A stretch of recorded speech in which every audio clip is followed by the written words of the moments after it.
All right, everybody, welcome to the channel. Today we're going to talk about not buying a house, but what you want to do is this instead.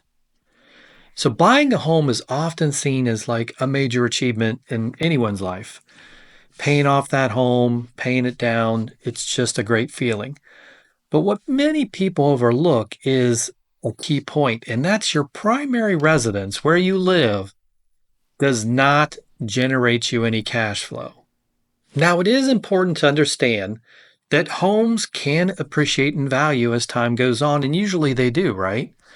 But they don't produce income. Instead, they often come in with a lot of ongoing costs. You've got your mortgage payments, you've got your property taxes you got to pay every month, and then you've got maintenance you got to do on your property. So, what we're just saying is instead of focusing solely on owning a home, you can consider investing in performing assets. And these are assets that will generate cash flow for you, like rental properties, which is what I did. I did rental properties. And this can significantly boost your financial situation and your financial future. Now, by redirecting your funds into assets that produce income, you have the potential to build an awesome financial future. So stay till the end, where we're going to review the fastest way to increase your cash flow and reduce debt. Okay, first thing, let's discuss home ownership. The first thing, let's review the difference between what an asset is and what is a liability. So when you buy something big, it can be an asset or it can be a liability. So it can be one or the other. Now, liabilities are those things that make you owe money. They take money out of your pocket every month. This is stuff like a car loan, credit card debt, personal home you live in is also going to be taking money from your pocket, and then things like student loans. Now, assets, on the other hand, are things that have value, such as, a savings account, 401k, or even your car. Now, here's another type of asset. It's called a performing asset. These generate cash flow for you. This is money you can use for everyday life. So as that cash flow comes in, you can use it. Now, here's the misconception of your home as an asset. Many people think owning a home is the peak of success, right? Like getting it all paid off. While a home can gain value over time, it does not create cash flow for you. So if you live in your home, it usually costs you money each month, as we had stated earlier, and you have to pay the mortgage, taxes, and all those repairs. So you're losing money with a house. Now, a house could be a performing asset if you're renting it out, to a tenant. However, a single family home you live in doesn't typically bring in money because you're not going to have somebody else living with you, right? I mean, you just live there. So instead, it becomes an expense to your budget.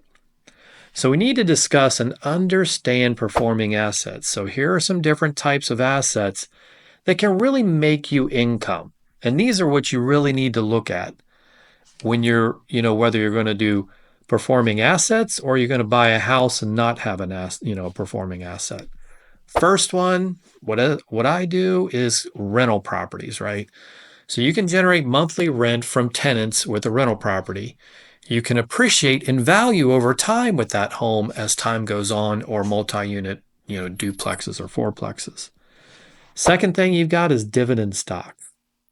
They offer regular payouts, from your investments, and then they grow in value, or they can grow in value and increase in wealth as time goes on. Third thing you got bonds. So bonds can provide you interest payments over time, and they are generally considered a really safe investment. And then number four, you got just investing in a business. A lot of people start their own businesses and they generate profit through whatever they do, products or services.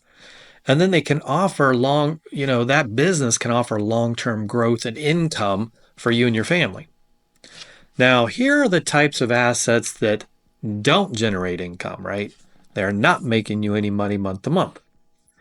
Primary residence is number one. You live in it, but it doesn't bring you an income like we just said earlier. It costs you money. You're going to have to do maintenance. You've got taxes, and then you've got, paying the interest that you have to do on that loan. Second thing, and people love to buy these and spend a lot of money, is vehicles. So they depreciate over time and require a lot of upkeep. And when you drive it off a lot, you lose a ton of value right when you drive it off the lot. And vehicles, like having a car or truck, does not generate you income. That's unless it's, used for business. So if it's used for business, then it will. So that's a different ballgame. Number three, you've got personal belongings. So electronics, furniture, clothes, none of that stuff makes you money, right? They lose value over time and they don't bring in any income. I mean, let's just be honest. So let's go over some reasons to invest in rental properties. First thing, consistent cash flow, right? If you buy the house right, you do what you need to, and you manage it right, you can receive monthly rent payments every month. Then you've got appreciation, right? As you keep that property longer and longer, it appreciates and it increases in value. And then you also have tax benefits. So when you own rental properties, you can get tons of tax deductions, and you got the mortgage interest you can write off. Now let's talk about the house hacking, or living in a multi-unit property and then renting the other units out. That's called house hacking. Okay, with house hacking, you're just going to live for less, right? So you're going to rent one of the units and then you'll rent the other units out, and that should cover all your bills and mortgages. And then you're pretty much living rent free. Again, if you do well enough, you buy a multi-unit property, you live in one, you can get extra income. So the profit from, renting out the other units in that multi-unit property can make you a lot more money. And then you've got tax benefits like you do if you're renting out a single family home. You'll be able to deduct maintenance costs, expenses, interest on your mortgage, and so on and so forth. And then the other thing is you build equity. You can gain ownership in the valuable asset that you bought as time goes on. So one thing people say is like, hey, I don't have any money, can't buy any of that stuff. How do you find money to invest? Well, one way is, if you're not new, to starting out, and you're not like 18 years old, maybe you're in your 30s and you want to start investing, you might have home equity. So you can, if you own a home or you own some other properties already, you built up some equity over the years in that property. Instead of just letting that equity sit there, you can consider using it to invest and buy other property. For example, if you have a home that's worth, let's say, $300,000 and you owe $150,000, you have $150,000 in equity. Now you could take out a home equity line of credit called a HELOC, and then you could use some of that money to go buy other rental properties. And like I said, you can use that equity, go make one down payment, two down payments, three down payments, depends on how many properties you want to buy. And then now you've got a bunch of different properties bringing in more cash flow for you. And then this way, you're turning your non-performing asset into multiple performing assets. So by leveraging your home equity, you can build a robust investment portfolio and really start ramping it up. Now, the other way, and if you don't have any money or you don't have any equity build up, is you can use other people's money to do investments. So using other people's money is just a creative way to find money for investments.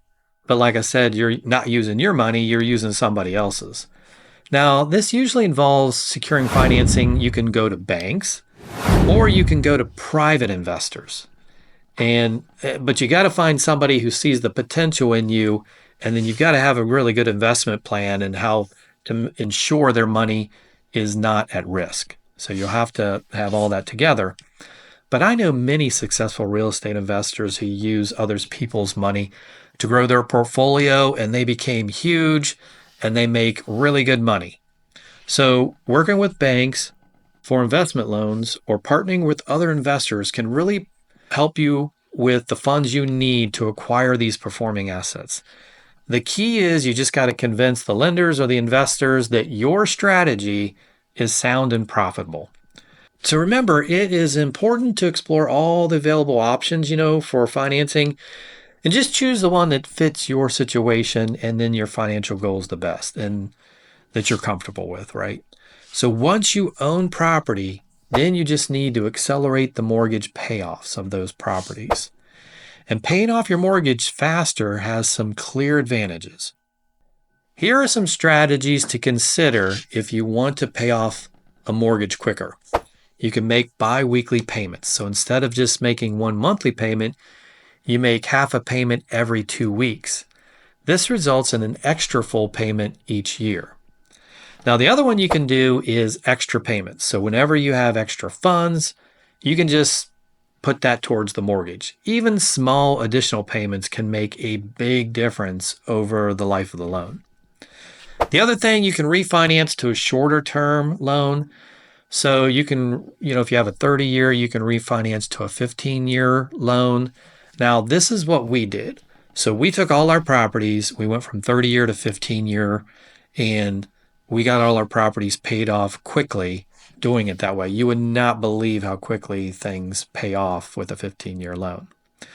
Another thing you can do roundup payments, right? So if you can, round up your monthly payments. For example, if you're like paying $1,450, round it up to $1,500. So you're making an extra $50 a month payment to your principal. And then you want to use bonuses or tax refunds. So apply any bonuses you get at work, tax refunds, right to your mortgage principal. And like I said, the advantages are you're accelerating your mortgage payoff. So you're going to save on interest. You're going to pay a lot less interest over the life of the loan.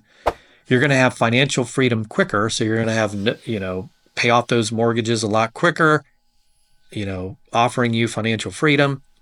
You're going to get increased equity quicker. So you're going to build up equity in those properties twice as fast, especially with some of the tactics that we showed you.